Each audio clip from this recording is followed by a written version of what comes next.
ඉතින් කොහොමද යාළුවනේ ඔයාලට සුබ දවසක් වෙන්න ඕනේ. ලස්සන ජීවිතයක් ලැබෙන්න ඕනේ. ඉතින් ඔන්න අදත් ආවා පොඩි වීඩියෝ එකක් අරගෙන. අද අපි මේ යන්නේ කොහෙද කියලා දන්නවද?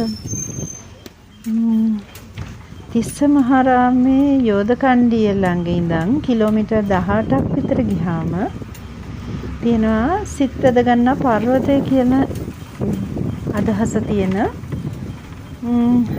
ලස්සන කන්දක්. ගොඩක් අය ගිහිල්ලත් ඇති. සිතුල්පව්ව කන්දට විහාරයට මේ රහත් භූමියට තමයි අපි මේ යන්නේ. සිතුල්පව්ව ගැන කියනටත් වැඩිය ඒ යන පාර ගැන කියන්න තමයි ඉතින් අද ඔයාලත් එක්ක මේ වීඩියෝ එක බෙදා ගන්න හැදුවේ. කතරගම නගරේ ඉඳන් අපි මේ යන පාරේ ගොඩක් අලි වනසත්තු කහන ප්‍රදේශයක්. ඉතින් අපි මේ යන්නේ පාරේ බස් එකේ. එක බස් එකක් එදා විශේෂ එන් දාලා තිබ්බා. ඉතින් ඒකේ අපි යන ගමන් මේ ආවට තියෙන ලස්සන බෙදා ගන්න. ඉතින් මට චුට්ටක් හිතෙනවා ඔයාලට පෙන්වන්න කියලා. යාළුවනේ මේ මෙතන යනකොට ඉස්සෙල්ලාම අවසර ගන්න ඕනේ වන සංරක්ෂණ දෙපාර්තමේන්තුවෙන්. මේ බලන්න මේක තනිකර අවුව ගොඩක් ඔයාලට පේනවද දන්නේ නැහැ. තව ටිකක් ඉස්සරහට ගියාම සමහරට පෙනෙයි. මට පුළුවන් විදිහට මගේ පොඩි ෆෝන් එකෙන් මේක වීඩියෝ කරේ. ඔයාලට ඉතින් පෙන්වන්න ඕන නිසා මේ ගොඩක් දූවිල්ල තියෙන පාරක් මේ. සෑහෙන දූවිලි බස් එකේ සෑහෙන දූවිලි තිබුණා. ඉතින් පොඩි ගස් තියෙනවා. මේ අතරේ අපි අලියෝ නම් දැක්කේ නැහැ. අලියෝ ගිය සලකුණු නම් ගොඩක් තිබ්බා. චුටි සතුත් තිබ්බා. මේ අපිට ඉස්සර හැමෝත් පොඩි වාහනයක් යනවා. පොඩි සත්තු ගිය අඩි පාරවල් එහෙම තිබ්බා. ඒක ඉතින් මේ මට ඒක පෙන්වන්න බෑ ඔයාලට මේ මොකද මගේ වාහනයක යන්නේ නැති නිසා. ඉතින් මේ පාර තනිකර කොන්ක්‍රීට් දාලා නැහැ. පාර දාලත් නැහැ. තනිකර වන සංරක්ෂණයට අයිති නිසා මේ පාර යාල රක්ෂිතයට මම හිතන්නේ අයිති. ඒ මඩ සහිත ඒ කියන්නේ පාර කොන්ක්‍රීට් දාන්න නැහැලු කවදාවත්. ඉතින් අපි යනවා. හොඳට බලන්නකෝ. මම නම් හරි ආසයි මේ වගේ පරිසර පද්ධතීන් වලට. මේ වගේ මේ අර ඔය අලියෙක් එහෙම ගිය සලකුණක් තමයි එතන තිබ්බේ. මේ වගේ පරිසර පද්ධතිය මේවා නිහඬ නිස්කලංක මෙතනදී ගොඩාක් කියන්න වැදගත්ම දේ තමයි මේ මොහොම නිහඬ නිස්කලංක සබාදහමට ගොඩාක් හිත ඒ කියන්නේ හදවතත් එක්ක නතර වෙන්න පුළුවන් පරිසර පද්ධති තමයි මේ. ගොඩක් දේවල් අමතක කරලා මේ වගේ තැන් වලට ආවොත් ජීවිතේ ගොඩාක් දේවල් අපිට ලබා ගන්න පුළුවන්. අපි නොදකින පැති.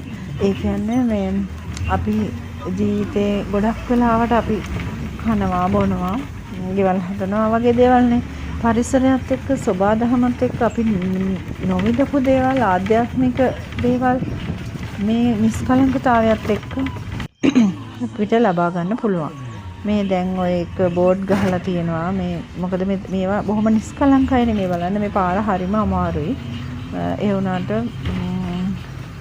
පුදුම මන්නම් නතර වෙලා මේ වගේ තැන්වල මේ මඟ නතර වෙන්න හිතුණා. ඒ වුණාට මේ සත්තු ගිය තැන්වල එහෙම බලන්න පොඩි මේවා කඩਿੱති තියෙනවා. පොඩි දිය කඩਿੱති තියෙනවා මේ අතරේ. නතර වෙන්න හිතුණා කියන්නේ මේතන නතර වෙන්න දෙන්නේ නැහැ. කෙලින්ම සිතුල්පව්වේ තමයි නතර වෙන්න දෙන්නේ. ඉතින් මේ වෙලාව දැන් හවස 4ට විතර ඇති. ඉතින් අර සබාදහමත් එක්ක මේක අමුතුම ලෝකයක් ගිය අය දන්නව ඇති. හැබැයි ඉතින් හිතෙන් තමයි විඳගෙන යන්න ඕනේ මේක. මේ බලන්න මේ ඉස්සරහ යන වාහනේ මේ බස් එක පිටිපස්සේ ඉඳන් මම මේක වීඩියෝ කරේ. ඒ වාහනේ පෙන්නන තරම් දූවිලි. හැබැයි මේ වගේ පරිසර පද්ධතිත් එක්ක මේ අපි ජීවත් වෙනකොට ඒ කියන්නේ අපි නොවිදපු තැන් අපිට නොවිදපු හැඟීම් වලට යන්න පුළුවන් තත්ත්වයක් ඇති වෙනවා කියලා මට කියන්න තේරෙන්නේ. දැන් නම් අපි සිතුල් පව් ළඟටම ආවා වගේ. මේ බලන්න එතන මොනරු වගේක් ඉන්නවා. මේ තමයි සිතුල් පව්ව එන්ට්‍රස් එක මං හිතන්නේ. මමත් ගිහිල්ලා නැහැ ඉතින් ඉස්සරවම තමයි යන්නේ ඔයාලත් එක්ක. දැන් නම් පාර දාපු පාරක් තියෙනවා. මං හිතන්නේ දැන් සිතුල් පව්වට අපි ළඟයි. මේ ටික මේ මං හිතන්නේ මේ එතනින් එහා පැත්ත යාල පාර්ක් එකක් තියෙනවා. යාල වනෝද්‍යානයේ සෆාරි එහෙම තියෙන ඒවා තියෙනවා කියලා මට හිතෙනවා. මේ වනජීවි සංරක්ෂණ දෙපාර්තමේන්තුවට ගොඩනැගිලි තමයි මේ ගොඩක් තියෙන්නේ. ඒගොල්ලන්නේ මට දැනගන්න ලැබුණා මේ ඒගොල්ලන්නේ හොටෙල් එකකුත් තියෙනවා කියලා. මේ ගොඩක් ඒවා කොළ පාටින්ම තමයි යාළුවනේ තියෙන්නේ. ඒ කියන්නේ මේ උතුම් භූමීන් ආරක්ෂා වෙන්න තමයි මේ අය පරිසරයේ ඒ විදිහටම ගොඩාක් මේ අපි සිතුල් පව්වට ලං වුණා. දැන් මං හිතන්නේ මේ බලන්න හැම එකක්ම කොළ පාටින් තමයි පාට කරලා තියෙන්නේ. මං ඒක දැක්කා. මේ තින් සිතුල් පව්ව විහාර භූමිය. ඇතින් පේන්නේ යාළුවනේ මහ සිතුල් පව්ව කන්ද උඩ චෛත්‍ය තියෙන්නේ. මම දැනගත්ත විදිහට අඩි 413ක් විතර උසයි මේ කන්ද. මේ ගල් පර්වතයක් තියෙන්නේ. මේක උඩ චෛත්‍ය රාජානන් වහන්සේ නමක් වැඩ ඉන්නවා. ඊටාම ලස්සනයි. මේ බලන්න පල්ලෙහා ඔක්කොම දේවල් කොළ පාටට තමයි තියෙන්නේ. මේවා නම් මගින් ගත්ත වීඩියෝ. මේ සිතුල් පව්ව චෛත්‍යයට පල්ලෙහෙන් තියෙන වැවක්. මම ওই වැවේ නම නම් දන්නේ නැහැ. මේකේ ගොඩක් හිඹුල්ලු ඉන්නවා. හරිම ලස්සන පරිසර පද්ධතියක් ඒකත්. මේ මාළු ගොඩක් ඉන්නවා. මේ ඉතින් එතනින් දැන් මම සිතුල් පව්ව ගල් පර්වතයේ දැක්ක ලස්සන තමයි ඒ. ඉතින් වියලි කාලගුණයක් තියෙනවා. බොහොම වියලි කාලගුණයක් තියෙන්නේ. හුළඟ පේනවද මන් දන්නේ. අමාරුත් ඇති වීඩියෝ එක. ඉතින් මේ බොහොම ලොකු හුළඟක් තියෙනවා. එයාලට ඒ වගේ තැන් වලට ගිහිල්ලා විඳින්න ඕනේ. මං කියන්නේ හැමෝම යන්න පුළුවන් විදිහට යන්න විඳින්න ජීවිතේ මේ වගේ තැන්.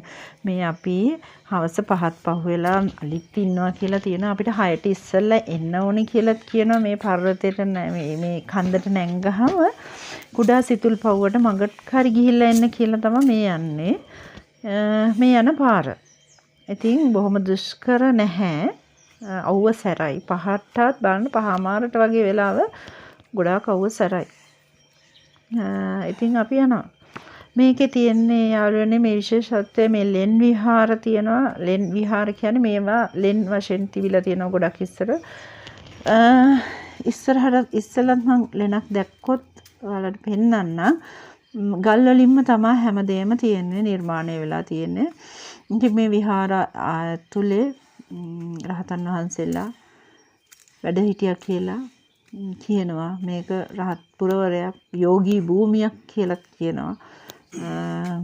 මේක ඉතින් උඩටම මෙහෙම මේ වගේ පඩි තමයි තියෙන්නේ. ගල් වලින්ම හදපු පඩිපෙල්. ඉතින් අපි යමු තව ටිකක් උඩට. පුළුවන් තරමක් උඩට යමු. මේ බලන්න මගේ හෙවණැල්ල පේන තරමට අවුව සැරයි. මේ මෙතන මේ තියෙන්නේ මේ ගලේම පඩි කොටලා. ඉතින් මේ බලන්න මේ මම දැක්ක විශේෂ ශාකයක්. මම මේක මෙහෙදි දැකලා නැහැ. මම මොකද්ද කියලාත් දන්නේ නැහැ. දන්න අය දන්නවනම් කමෙන්ට් එකක් දාන්න. මම එහෙදි විතරයි මේක දැක්කේ. මේ ලස්සන මල්ල දැක්කේ එහෙදි විතරයි. මේ මං ඉතින් කන්ද උඩටම නැංගන් පස්සේ කුඩා සිතුල් පව් වෙන මහ සිතුල් පව්ව දැක්ක ලස්සන තමයි මේ තියෙන්නේ. මම එක විදිහට ෆෝන් එක අරන් තියෙනවා. ඒකට සමා වෙන්න මට පුළුවන් වෙලා විදිහට ෆෝන් දෙකකින් එහෙම අරගෙන මේ වීඩියෝ එක කරේ. මේ ඉතින් ඔයාලට අපහසුතාවයක් වුණා නම් සමා වෙන්න. ඉතින් මම ආයෙත් ඔයාලට කියන්නේ මේ ලස්සන සෝබාදහම මේක විඳින්න මේ වගේ ගොඩක් තැන් ඇති. මට පුළුවන් විදිහට ඔයාලත් එක්ක මේ ලස්සන බෙදාගත්තා. තව ගොඩාක් ලස්සන තියෙනවා. ආයෙත් දවසක ආයෙත් පුළුවන් විදිහට වීඩියෝ එකක් අරන් එන්න. හැමදාම ආදරේ, ගොඩක් ආදරේ. හැමදාම කියනා වගේ සතුටින් ඉන්න, ජීවිතේ විඳින්න පුළුවන් හැම වෙලාවෙම. සබාදහමට ආදරය කරන්න, පරිසරයත් එක්ක ජීවත් වෙන්න, පරිසරයත් එක්ක තනි වෙන්න. හැමදාම සතුටින් ඉන්න. ගිහිල්ලා එන්න. එහෙනම් පරිස්සමෙන්